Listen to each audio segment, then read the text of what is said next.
Hey everyone, this is Liz and I'm a mindset coach. You can reach me at the email in the description box below.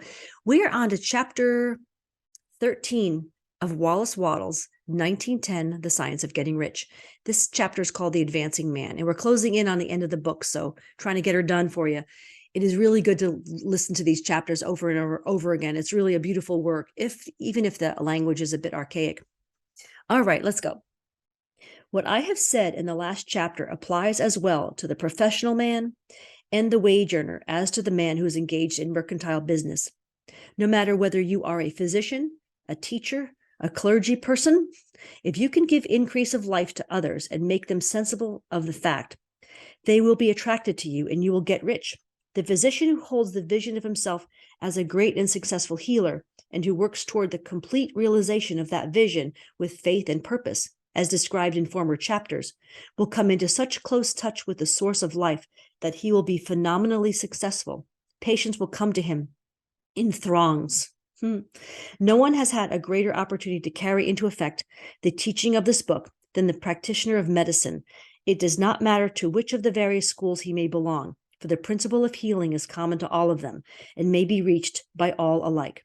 The advancing man in medicine who holds to a clear mental image of himself as successful and who obeys the laws of faith, purpose, and gratitude will cure every curable case he undertakes, no matter what remedies he may use. In the field of religion, the world cries out for the clergy people who can teach hearers the true science of abundant life. He who masters the details of the science of getting rich, together with the allied sciences of being well, of being great, and of winning love, and who teaches these details from the pulpit or from over Zoom, will never lack for a congregation. This is the gospel that the world needs. It will give increase of life, and men who will hear it, people will hear it gladly, and will give liberal support to the man who brings it to them. What is now needed is a demonstration of the science of life from the pulpit. We want preachers who can not only tell us how, but who in their own persons will show us how. We need the preacher who will himself be rich, healthy, great, and beloved, to teach us how to attain to these things. And when he comes, he will find a numerous and loyal following. I call it being a product of the product. The same is true of the teacher who can inspire the children with the faith and purpose of the advancing life. He or she will never be out of a job. And any teacher who has this faith and purpose can give it to their pupils. They cannot help giving it to them if it is part of their own life and practice. What is true of the teacher, preacher, and physician is true of the lawyer, dentist, real estate man, insurance agent, of everybody. The combined mental and personal action I have described is infallible. It cannot fail. Every man and woman who follows these instructions steadily, perseveringly, and to the letter will get rich. The law of the increase of life is as mathematically certain in its operation as the law of gravitation. Getting rich is an exact science. The wage earner will find this as true of his case as of any of the others mentioned. Do not feel that you have no chance to get rich because you are working where there is no visible opportunity for advancement, where wages are small and the cost of living high. Form your clear mental vision of what you want and begin to act with faith and purpose. Do all the work you can do every day and do each piece of work in a perfectly successful manner.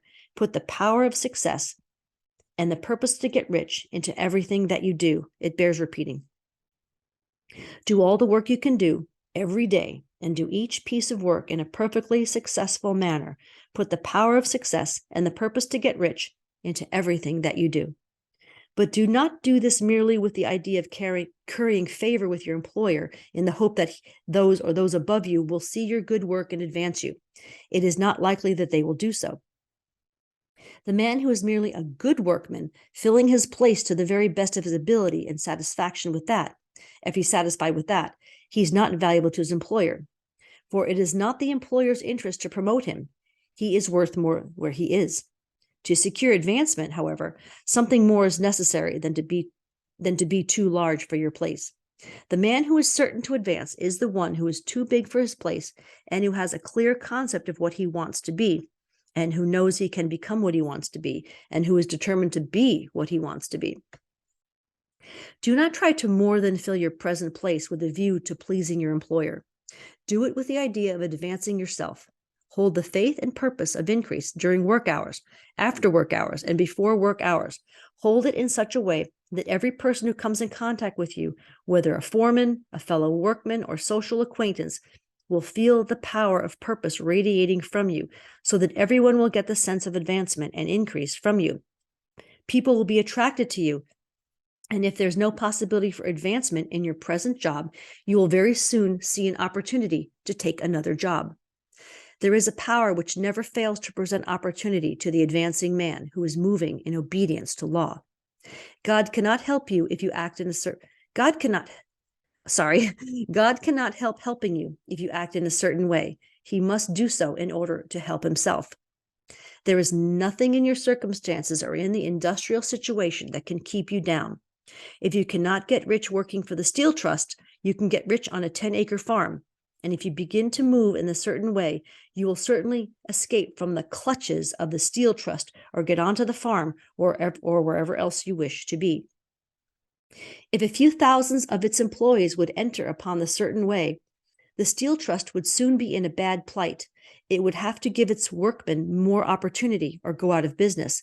Nobody has to work for a trust. The trusts can keep men in so-called hopeless conditions only so long as there are men who are too ignorant to know of the science of getting rich, or too intellectually slothful to practice it. Begin this way of thinking and acting, and your faith and purpose will make you quick to see every opportunity to better your condition. Such opportunities will speedily come, for the Supreme, working in all and working for you, will begin to bring them before you. Do not wait for an opportunity to be all that you want to be. When an opportunity to be more than you are now is presented and you feel impelled toward it, take it. It will be the first step toward a greater opportunity. In other words, you don't have to wait for the final perfect job opportunity, but take the next one that you feel good about that will advance you. There's no such thing possible in this universe as a lack of opportunities for the man who is living the advancing life. It is inherent in the constitution of the cosmos that all things shall be for him and work together for his good. He must certainly get rich if he acts and thinks in the certain way.